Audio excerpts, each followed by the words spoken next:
Alright, if you look up against this window, you can see there's this rubber piece that goes up against the window, and then this window doesn't have one.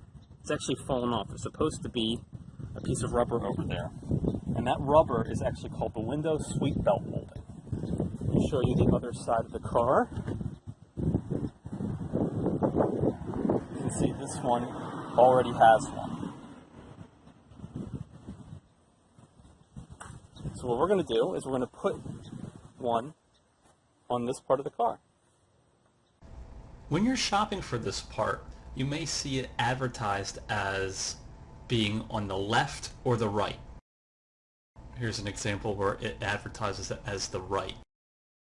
And from a car parts point of view, everything is determined right or left based on the driver's position. So this is not the right. If we look at it from the driver's point of view,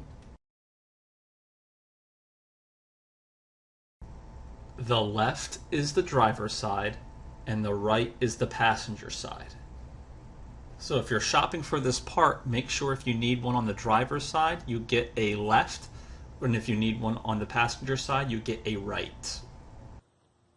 So I ordered a window sweep belt molding piece to match this 2007 Toyota Yaris. We're going to put it on.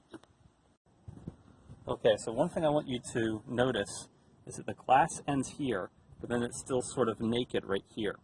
And that sort of lets us know which side of the new one to put it on. We want this part to cover up the rest, whereas the front does not have enough to do that. So this lets us really easily know which is the front and which is the back. Alright, so we are actually going to put in the front first, and if you notice in the front here, there's a little scoop in the front where it doesn't have this flexible rubber, and that's so it can go inside that part and stay put. So we're just going to slide this piece in there.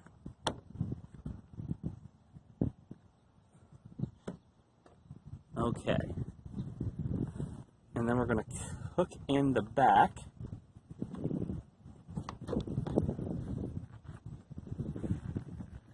There's a little tab in there. And now we're just going to press it down all the way across.